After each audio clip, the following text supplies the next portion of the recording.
आज देश में कोरोना संक्रमण की वजह से जान गंवाने वालों के अलावा उन लोगों के लिए भी श्रद्धांजलि देने का वक्त है जिनकी इस भयानक महामारी के दौर में आत्मा मर चुकी है। जो लोग इस महामारी की आपदा में भी मौका ढूंढ रहे हैं, फायदा कमाने का अवसर ढूंढ रहे हैं। आज देश में हम उन मुनाफाखोरों की बात करेंगे, मुनाफाखोरी के वायरस से संक्रमित लोगों की मानसिकता को उजागर करेंगे, उनकी जानकारी देंगे, उनके लक्षण बताएंगे। लेकिन सबसे पहले आपको जानना चाहिए कि आज देश में कोरोना संक्रमण की क्या स्थिति है। 3,32,000 मामले 24 घंटे में, 3,32,000 24 घंटे में। इसके अलावा पिछले 24 घंटे में कोरोना संक्रमण से 2263 लोगों की मौत हो चुकी है। भारत में कोरोना से अब तक 1,62,63,695 लोग संक्रमित हो चुके हैं। अब तक का आंकड़ा है 1,62,63,695। और इस वक्त जो एक्टिव केसेस हैं वो 24,28,616 है, 2.4 मिलियन, 24,28,616। अब तक भारत में कोरोना से 1,86,920 लोगों की मौत हो चुकी है। 1,86,920 लोगों की मौत हो चुकी है कोरोना की वजह से। देश इस वक्त महामारी के आपातकाल में है। बेहद कठिन, बड़ी, कड़ी लड़ाई है, संकट काल है। देश में सब कुछ सरकारों और प्रशासन पर नहीं छोड़ा जा सकता, आप जानते हैं। इसलिए देश में हर नागरिक की जिम्मेदारी है कि वो संक्रमण से लड़ाई में योद्धा बनकर खड़ा हो। आज हम देश में बता रहे हैं कि कोरोना से लड़ाई में आप क्या कर सकते हैं, आपकी क्या भूमिका। देखिए, सबसे बड़ी चीज, पैनिक में, घबराहट में, बिना मेडिकल प्रिस्क्रिप्शन के आप जरूरी दवाओं की घर में जमाखोरी ना करें। किसी जरूरतमंद का आप हक मार रहे होंगे उस समय, हो सकता है मार्केट में ना मिले, किसी को जरूरत हो, आपके घर में रखी हो और आपको जरूरत भी ना हो, लेकिन आपने रख ली। जमाखोरी ना करें। दूसरा, ऑक्सीजन सिलेंडर घर पर जमा करके ना रखें, ये सबसे जरूरी है। ऑक्सीजन का क्राइसिस है ऐसे समय में, और अभी लोग एहतियातन क्या कर रहे हैं, अपने अपने घरों में, गाड़ियों में ऑक्सीजन सिलेंडर रख रहे हैं। कल को जरूरत पड़ गई, आपको जरूरत पड़े ना पड़े, लेकिन जिसको जरूरत होगी उसको नहीं मिलेगा और उसकी जान चलेगी, तो क्या अपने आपको कभी माफ कर पाएंगे आप? सोसाइटी, मोहल्लों में कमेटियां बनाएं, कोरोना के खिलाफ अनुशासन लागू करवाएं, खुद आप एफर्ट करिए, खुद आप इनिशिएटिव लीजिए। सोसाइटी में RWAs में बात करिए, कहिए कि लिफ्ट में इससे ज्यादा लोग नहीं, अलाउड नहीं, पाबंदियां होनी चाहिए। डॉक्टर्स की सलाह लेकर ग्रुप बनाकर छोटे कोविड सेंटर आप बनाएं। सबसे जरूरी, व्हाट्सएप ग्रुप बनाकर कोरोना संक्रमित लोगों की जरूरतों के लिए आप काम करें। आप देख रहे हैं सोशल मीडिया वरदान साबित हो रहा है। कई लोग देवदूत बनकर आ रहे हैं और लोगों की मदद कर रहे हैं, दवाइयां दिलवा रहे हैं, बेड दिलवा रहे हैं, ऑक्सीजन दिलवा रहे हैं। आप भी अपनी तरफ से व्हाट्सएप ग्रुप बनाएं, लोगों की मदद करें, अच्छा काम करें। कोरोना से ठीक हुए मरीजों का डेटाबेस तैयार करें ताकि प्लाज्मा की जरूरत पूरी हो सके। बहुत जरूरी है। हम लगातार अपील करते हैं, अगर आप पॉजिटिव हुए और आप ठीक हुए और आपकी बॉडी में एंटीबॉडीज डेवलप है तो आप प्लाज्मा डोनेट करें। इससे बड़ा राष्ट्रवाद, देशभक्ति कुछ नहीं हो सकती। कुछ करना चाहते हैं, मतलब आपके हाथ में है किसी को जीवन देना, प्लाज्मा जरूर डोनेट करें, जरूर। अगर आप पॉजिटिव हुए उसके बाद आपने कोरोना को हराया।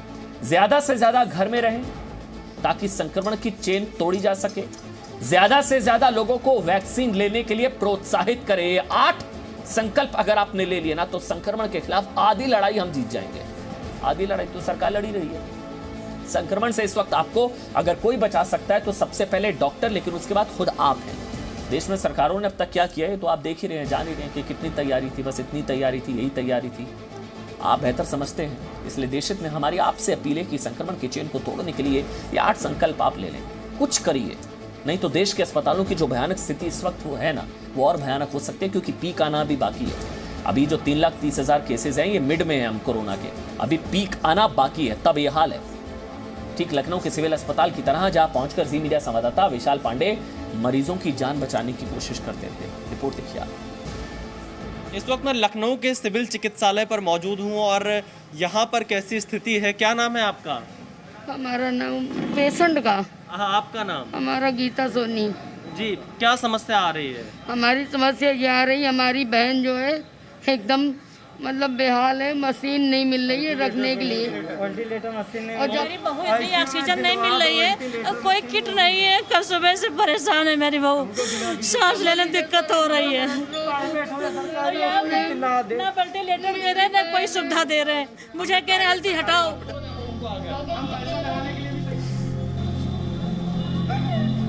लखनऊ के बारे में यही सुना था कि ये शहर हमेशा मुस्कुराता है, लेकिन आज लखनऊ की हालत हमसे देखी नहीं जा रही। अगर मेरा पैसा लगाने के लिए तैयार है, मगर फिर भी कुछ नहीं मिल रहा है हमको। कोई अस्पताल में हमको नहीं मिल रहा है। व्यवस्था ही नहीं कर रहे लोग।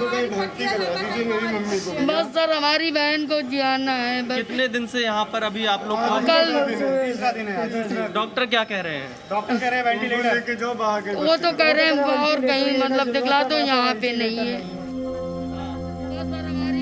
ये गीता सोनी है।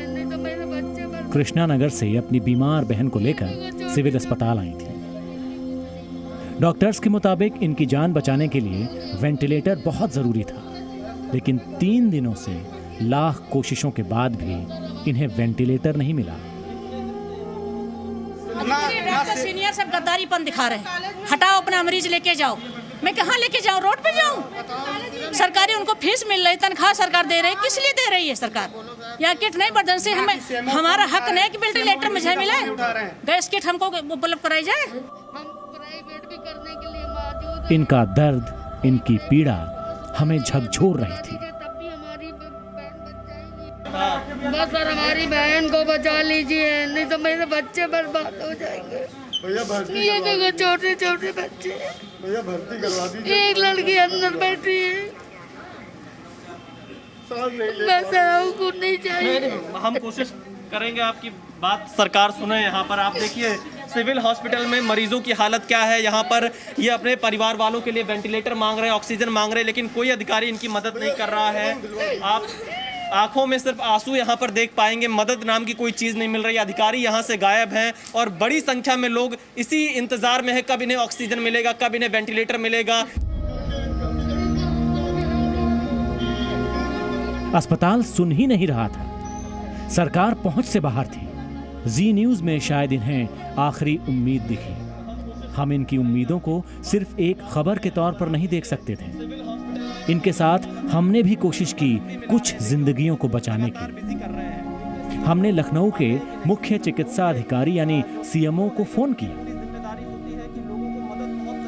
ये देखिए हम सीएमओ को फोन मिला रहे हैं आपके सामने ही कैमरे पर, और ये देखिए सीएमओ ये फोन उठाते हैं कि नहीं, क्योंकि लखनऊ के जो सीएमओ है ये उनकी पूरी जिम्मेदारी होती है कि लोगों को मदद पहुंच सके।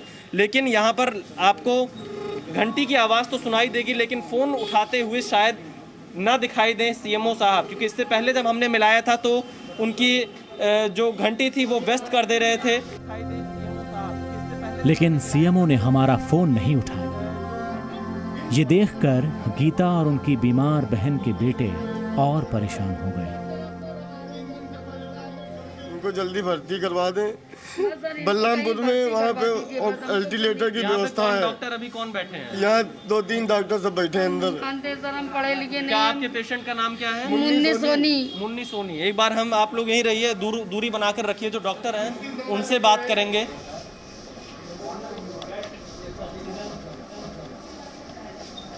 लोगों को बेड, ऑक्सीजन डायरेक्टर से कहाँ पर बैठे हैं? ऑफिस में। भैया एक बार बता देंगे थोड़ा सा? हाँ? पहले मंजिल पे। अस्पताल में डायरेक्टर मौजूद हैं, ये जानकर मेरी भी उम्मीद बंधी। मुझे लगा कि मेरे प्रयास से गीता सोनी की बहन बच सकती है। कुछ और मरीजों को शायद बेड और ऑक्सीजन मिल सके। मैं खुद डायरेक्टर डॉक्टर सुभाष चंद्र सुंदरियाल के कक्ष में पहुंच चुका था।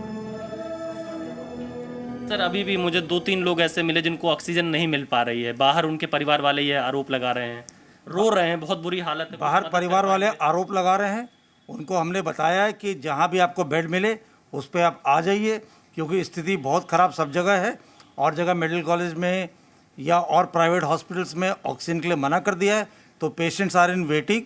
लेकिन उसके लिए मैं क्या कर सकता हूं, जितनी मेरी कैपेसिटी है वो इस समय पूरी फुल है। अस्पताल के डायरेक्टर अपनी मजबूरी गिना रहे थे और हमारी उम्मीदें बिखर रही थी। डायरेक्टर के कमरे से निकलकर अब मैं फिर से गीता सोनी और उनके परिवार के बीच आ चुका था। बस इतनी देर में अनर्थ हो गया।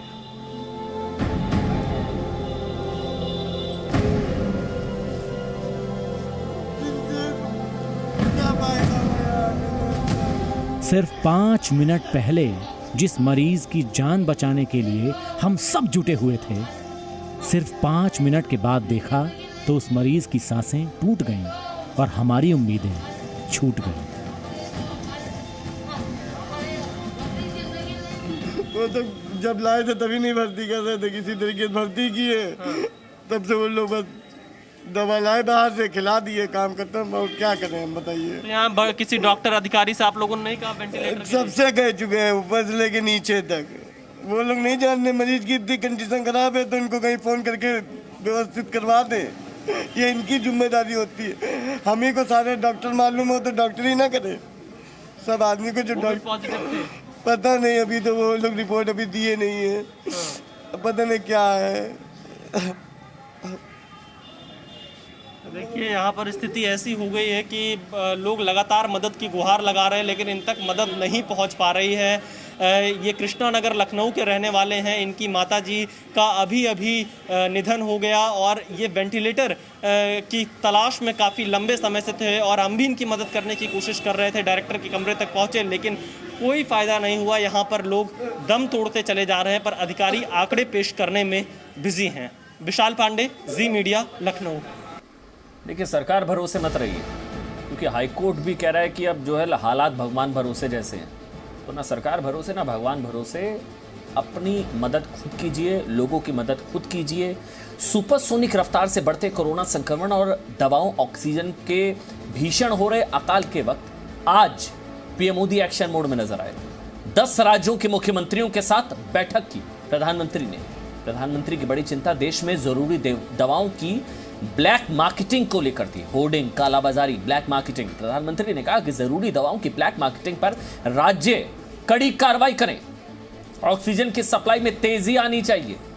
अस्पतालों की सुरक्षा को नजरअंदाज नहीं किया जाना चाहिए। क्लियर प्रधानमंत्री ने कह दिया। वैसे कोरोना संक्रमण के बढ़ते खतरे के वक्त अगर कोई संकट मोचक बन सकता है ना, तो वो खुद आप है। अगर 135 करोड़ लोग एक साथ आकर मिलकर कोशिश करें, 135 करोड़, तो कोरोना संक्रमण को जड़ से खत्म किया जा सकता है। संकल्प की जरूरत है। देश हित में हम ये बात इसलिए कह रहे हैं क्योंकि दिल्ली की एक सोसाइटी ने कोरोना संक्रमण के खिलाफ बिना सरकारी मदद कोविड सेंटर बना लिया। बिना सरकारी मदद, सरकार के भरोसे नहीं, खुद बनाया, जहां पर ऑक्सीजन से लेकर वेंटिलेटर तक बचाने के हर जरूरी इंतजाम है। सोचिए अगर सब लोग मिलकर ऐसी कोशिश करें तो शायद अस्पतालों का बोझ ही कम हो जाएगा।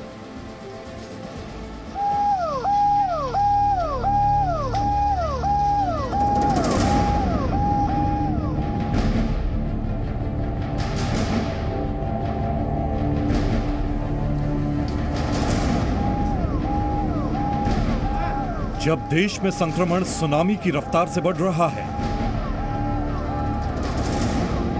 जब ऑक्सीजन की कमी से देश की सांस फूल रही है, जब ऑक्सीजन की कमी से लोग तड़प रहे हैं, दिल्ली के पश्चिम विहार की हाउसिंग सोसाइटी में संक्रमण को हराने की उम्मीद है।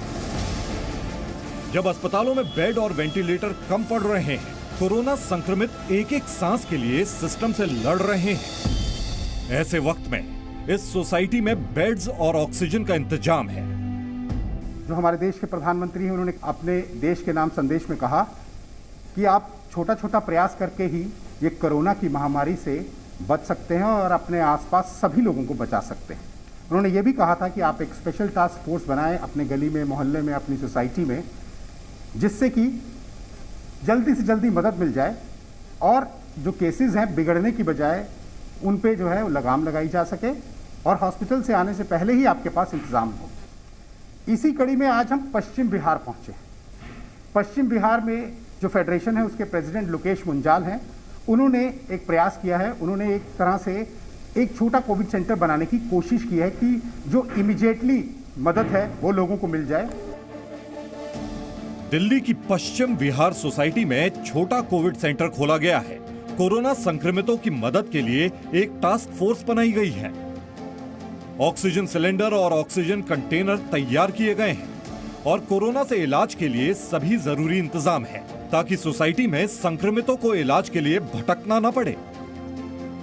7-8 बेड का ये ऑक्सीजन सेंटर तैयार किया है अभी, लोगों के लिए तैयार किया, जिससे कि लोगों की स्टार्टिंग में लोगों की जब ऑक्सीजन कम होती है तो लोगों की जान बचा सकें। जो स्टार्टिंग स्टेज है उसमें हम लोगों की जान ऑक्सीजन दे के मदद कर सके, लोगों की जान बचा सके। हॉस्पिटल के अंदर बिल्कुल भी जगह नहीं है, काफ़ी सीरियस पेशेंट्स के लिए भी जगह नहीं मिल पाई, आप सभी देख ही रहे हैं। तो कि जिनको इमरजेंसी में ऑक्सीजन पल्स कम आ रही है उनको हम इमीडिएटली अपने यहाँ पे ऑक्सीजन प्रोवाइड करवाएंगे। अगर ज़्यादा उनकी कंडीशन ज़्यादा खराब होगी तो उनको हम रेफर करवाएंगे, अस्पताल ले जाएंगे। प्रधानमंत्री नरेंद्र मोदी ने लोगों को छोटे छोटे ग्रुप बनाकर कोरोना से लड़ाई में आगे आने के लिए कहा था। लोकेश भी मानते हैं कि देश में सभी लोगों को छोटे छोटे ग्रुप बनाकर सोसाइटी या सामुदायिक भवन में कोविड सेंटर्स बनाने चाहिए और इसके लिए डॉक्टर्स और पैरामेडिकल स्टाफ की मदद लेनी चाहिए। अगर पूरा देश एक साथ मिलकर कोरोना से लड़े तो कोरोना को हराना मुश्किल नहीं है। वो अभी से ही पेशेंट्स आने लग गए हैं, तो हमारी कोशिश है कि हम इसको आजकल में पूरे लास्ट स्केल पे ले जाएंगे। अभी हमने 7-8 बेड्स का ये तैयार किया है। अगर हमें ऐसा लगेगा तो हम कम से कम ज़्यादा लगेगा तो हम 50-100 बेड्स का हमारे पास जगह है। उसके लिए भी दिल्ली सरकार से, अपने NGO से, अपने सामाजिक लोगों से प्रयास करें कि इसको बढ़ा सकें, लोगों की जान बचा सकें। और डॉक्टर और नर्सिस के बिना नहीं चल पाता, तो हमने डॉक्टर्स भी और जो नर्सिस भी हैं उनका सबका पैनल बनाया है, वही इसकी देखरेख करेंगे। पश्चिम विहार सोसाइटी में बिना सरकारी मदद के बना ये कोविड सेंटर देश को नई राह दिखाने वाला कदम है। सोचिए, अगर देश में सभी लोग मिलकर ऐसी कोशिशें करें तो महामारी के खिलाफ लड़ाई आसान हो सकती है। अमित भारद्वाज, जी मीडिया, दिल्ली। इतना मजबूत तो नहीं है ना कोरोना कि 135 करोड़ हिंदुस्तानियों के हौसले को पस्त कर सके।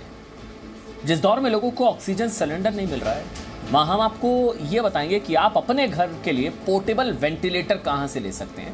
पोर्टेबल वेंटिलेटर, ये पोर्टेबल वेंटिलेटर कैसे आपकी मदद कर सकते हैं, कैसे आपकी सांसों की समस्या का इलाज घर में ही हो सकता है। जी मीडिया संवाददाता अमित भारद्वाज की रिपोर्ट आपके लिए देखना कोरोना के संकट काल में जिंदगी बचाने जैसा है।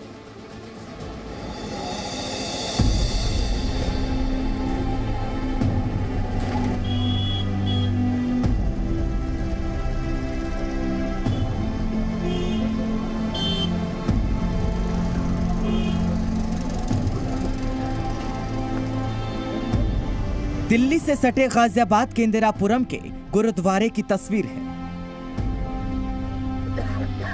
गुरुद्वारे के बाहर कतार से ऑक्सीजन सिलेंडर रखे हुए हैं। जिन्हें सांस लेने की समस्या हो रही है वो यहाँ पहुंच रहे हैं, ऑक्सीजन लगा रहे हैं और राहत की सांस ले रहे हैं।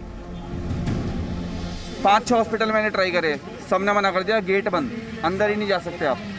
किसी फ्रेंड ने बताया यहाँ गुरुद्वारे में सेवा चल रही है, लाया हूँ। पिछले 1 घंटे से एक गाड़ी में मेरा पेशेंट है, उनको लगी हुई है ऑक्सीजन। कहीं से इन्फॉर्मेशन आई मेरे पास कि गुरुद्वारे में जाओ और वहाँ पे आपको ट्रीटमेंट मिल जाएगा। तो हॉस्पिटल गया था, वहाँ पे उन्होंने कह दिया कि बेड नहीं है, ऑक्सीजन नहीं है। इसके बाद मुझे यहाँ का पता चला तो मैं यहाँ पे आया हूँ।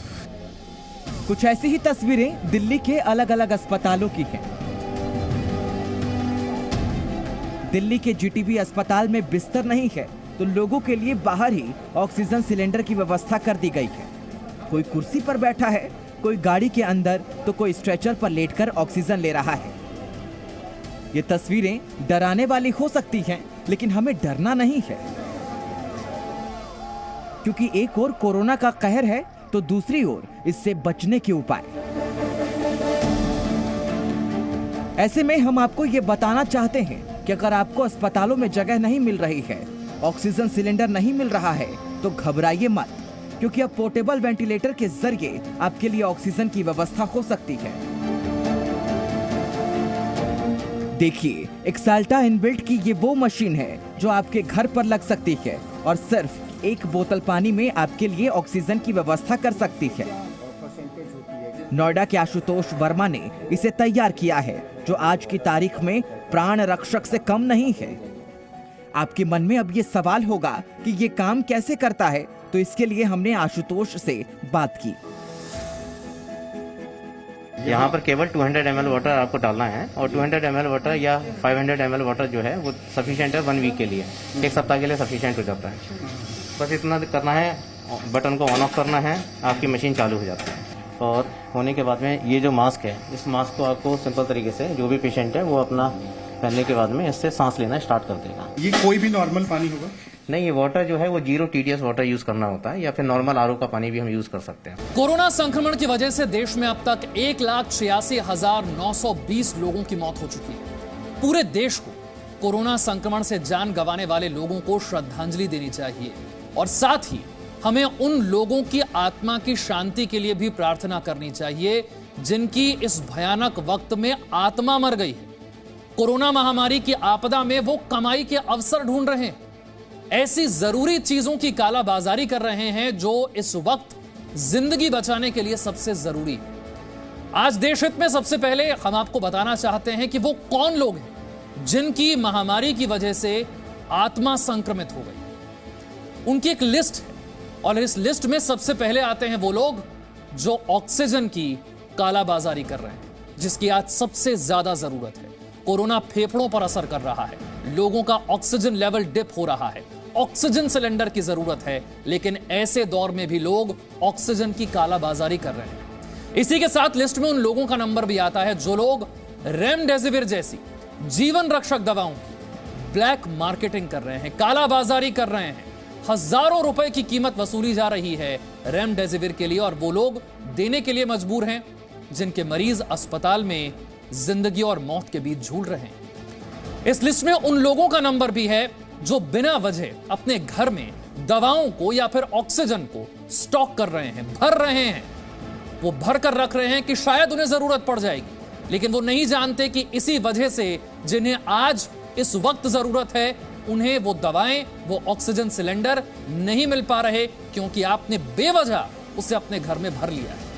इस लिस्ट में उन लोगों का नाम भी है जो महामारी के दौर में जरूरी चीजों के दाम बढ़ा रहे हैं क्योंकि उनकी डिमांड ज्यादा है, इसीलिए गैर वाजिब दाम वसूले जा रहे हैं, जरूरत से ज्यादा उन चीजों के दाम वसूले जा रहे हैं। इनकी आत्मा भी संक्रमित हो गई। और इस लिस्ट में उन लोगों का नाम भी है जो मजबूरी का फायदा उठाकर नकली दवाएं बेच रहे हैं।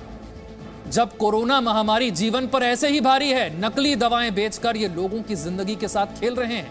कोरोना जैसी महामारी में जिन्हें मुनाफाखोरी के वायरस ने पकड़ लिया है, उन लोगों को हरियाणा के एक चोर से सीख लेनी चाहिए। क्या फायदा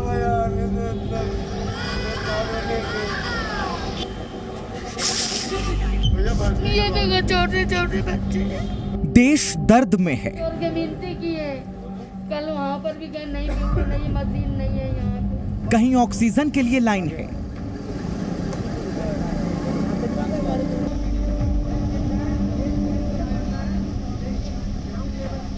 कहीं कोरोना का टेस्ट कराने के लिए लाइन है, कोई अपनों के लिए गोद में ऑक्सीजन सिलेंडर उठाकर ले जाने को मजबूर है।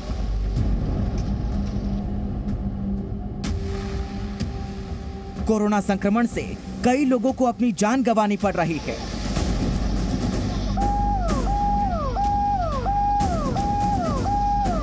लेकिन इस महामारी के दौर में ऐसे भी कई लोग हैं जिनकी सांसें तो चल रही हैं, लेकिन उनकी आत्मा मर चुकी है।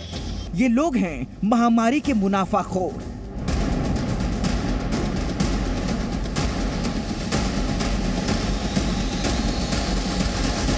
मास्क में छिपे इन चेहरों को पहचान लीजिए।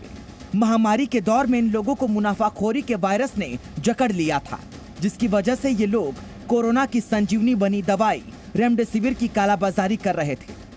आपको जानकर और ज्यादा हैरानी होगी कि ये लोग दवा के दुकानदार नहीं, बल्कि मध्य प्रदेश के जबलपुर में डॉक्टर हैं।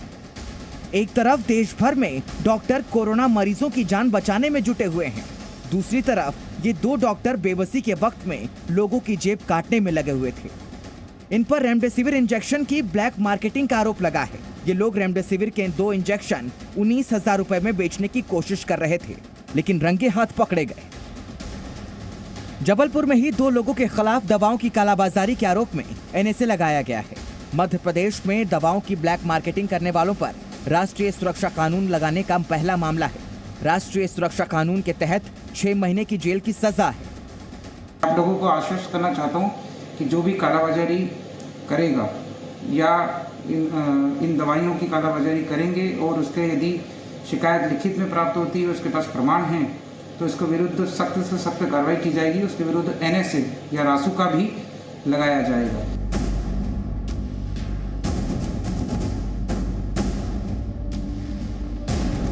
लाइन से दिख रही इंजेक्शन की इन शीशियों में रेमडेसिविर है, लेकिन असली नहीं बल्कि नकली। महामारी के दौर में ऐसे लोग भी बाजार में आ गए हैं जो असली के नाम पर नकली दवाएं बेचकर लोगों की जिंदगियों से खिलवाड़ कर रहे हैं। पुलिस से घिरे इन चारों लोगों का ईमान और आत्मा कोरोना संक्रमित हो चुकी है। ये सभी नकली रेमडेसिविर इंजेक्शन बेच रहे थे। ये एक एक नकली इंजेक्शन के लिए लाचार लोगों से 20-20 हजार रुपए तक वसूल रहे थे।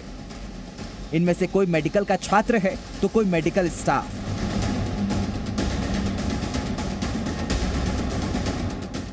शर्म से सिर झुकाए खड़े इन दो लोगों में एक डॉक्टर हैं तो दूसरा डॉक्टरी की पढ़ाई करने वाला।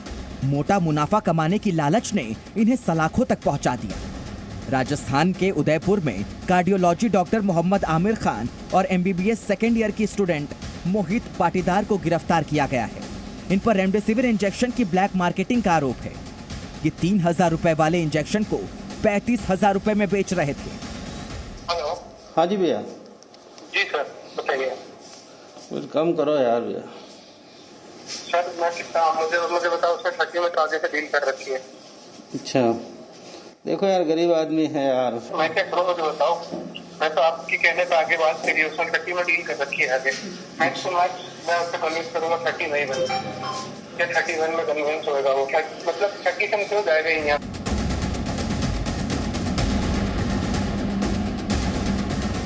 दिल्ली से भी ऐसे मुनाफाखोर पकड़े गए हैं जो महामारी में मुनाफा कमाने की कोशिश कर रहे थे।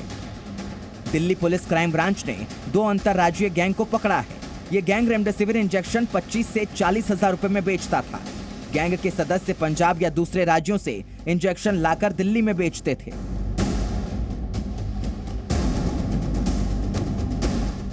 मध्य प्रदेश के छतरपुर में कुछ लोग लोगों की सांस के नाम पर कालाबाजारी कर रहे हैं। पुलिस ने एक गोदाम में छापा मारकर अवैध तरीके से रखे गए 83 ऑक्सीजन सिलेंडर बरामद किए हैं। फिलहाल पुलिस ने ऑक्सीजन सिलेंडर की कालाबाजारी करने वाले गोदाम को सील कर दिया है। ये वो लोग हैं जिन्होंने आपदा को मुनाफा कमाने का अवसर मान लिया था और लालच के वायरस का शिकार हो गए थे। लेकिन इन सभी को हरियाणा के जिंद के एक चोर से सीख लेनी चाहिए। जिंद के सरकारी अस्पताल से एक चोर ने कोरोना की वैक्सीन चुरा ली थी, लेकिन जब उसे एहसास हुआ कि उसने बड़ी गलती कर दी है तो चोर ने वैक्सीन के 2100 डोज को थाने के पास एक पान की दुकान पर छोड़ दिया। साथ में एक चिट्ठी भी छोड़ी जिसमें लिखा था, सॉरी पता नहीं था कि कोरोना की दवाई है।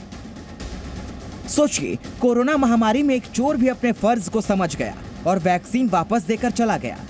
लेकिन जिनकी आत्मा में ही मुनाफाखोरी का वायरस घुस चुका है, उनके लिए तो सिर्फ सजा की वैक्सीन ही काम करेगी। ब्यूरो रिपोर्ट, जी मीडिया। जो लोग कोरोना काल में मुनाफाखोरी कर रहे हैं, जरूरी सामानों के 2 गुने दाम वसूल रहे हैं, नकली सामान बेच रहे हैं, उन्हें आज हम कुछ तस्वीरें दिखाते हैं। ऐसे लोग जो इस महामारी के दौर में निस्वार्थ भाव से दूसरों की मदद कर रहे हैं। ये वो लोग हैं जो दूसरों को संदेश दे रहे हैं कि इस वक्त मुनाफे का मौका मत ढूंढिए, बल्कि सेवा कीजिए।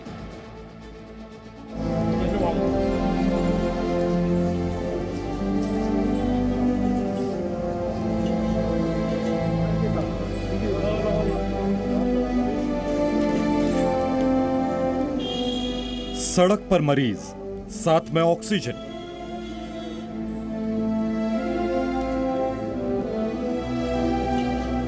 कार में मरीज, कार के बाहर ऑक्सीजन सिलेंडर। कि हम लोगों को घरों पे मरने नहीं देंगे, हम लोगों की जान इतने सस्ते में नहीं जाने देंगे।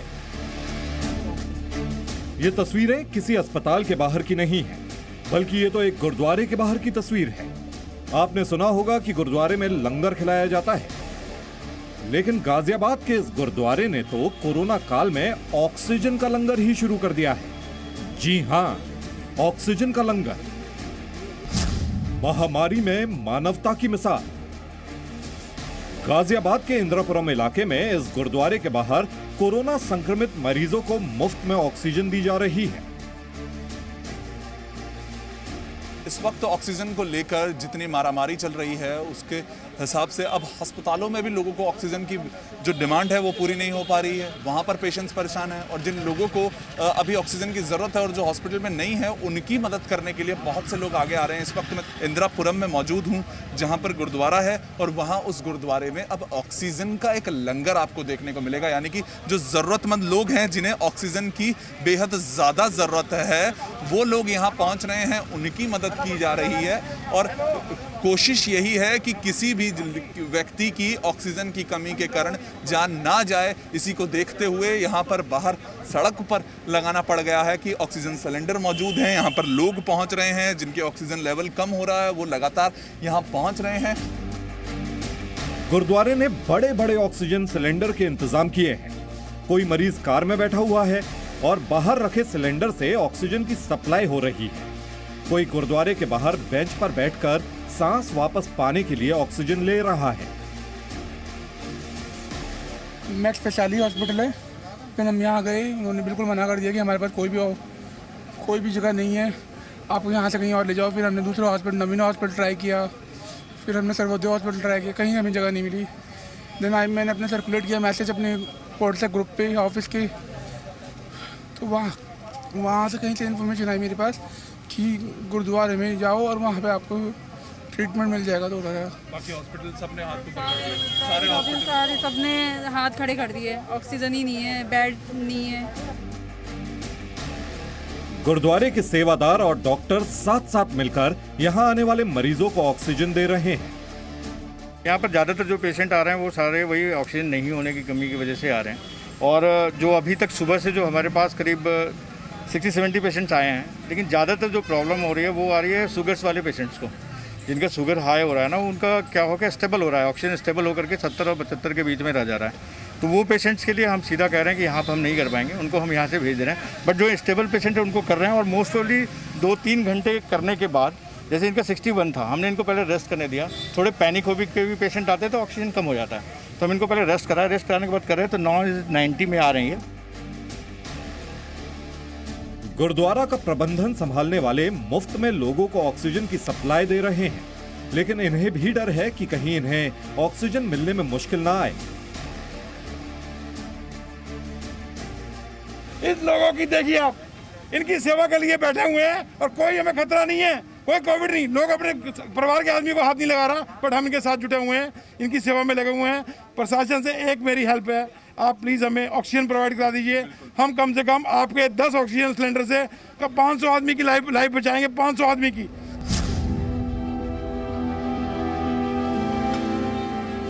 महामारी के दौरान जहां कुछ लोग लाखों का मुनाफा कमाने का सपना देख रहे हैं, वहीं मुंबई के इस शख्स ने महामारी में लोगों की सेवा करने के लिए अपनी लाखों की गाड़ी बेच दी। सफेद टी शर्ट में ये है शाहनवाज शेख। मुंबई के मलाड में रहने वाले शाहनवाज कोरोना काल में किसी देवदूत से कम नहीं है। पिछले साल जब कोरोना की पहली लहर आई तो शहनवाज के एक दोस्त के रिश्तेदार की समय पर ऑक्सीजन नहीं मिलने से मौत हो गई थी। इस घटना के बाद शाहनवाज ने फैसला किया कि वो कोरोना मरीजों को मुफ्त ऑक्सीजन सिलेंडर देंगे। उन्होंने अपनी जमा पूंजी से 60 ऑक्सीजन सिलेंडर खरीदे और 40 सिलेंडर किराए पर लिए। अब शहनवाज ने अपने साथियों के लिए ऑक्सीजन कंट्रोल रूम बनाया है और उनके पास रोजाना करीब 500 कॉल्स आ रहे हैं। ऑक्सीजन सिलेंडर कम पड़ रहे थे तो शहनवाज ने अपनी 22 लाख रुपए की कार ही बेच दी। देखिए, पिछले साल हमने लगभग 4 से 5 लोगों तक ऑक्सीजन सिलेंडर पहुंचाया था और इस साल सेकेंड वेव में हमने 500-600 लोगों तक तकरीबन हमने पहुंचा चुके हैं और हमारी कोशिश जारी है अभी कि हम लोग ज़्यादा से ज़्यादा लोगों तक पहुंचाएं। 31 साल के शाहनवाज कंस्ट्रक्शन का छोटा मोटा काम करते थे, लेकिन उनके मन में हमेशा इंसानियत के लिए कुछ बड़ा करने की इच्छा थी। Presenting B News app, available on Google Play and App Store. Download it now.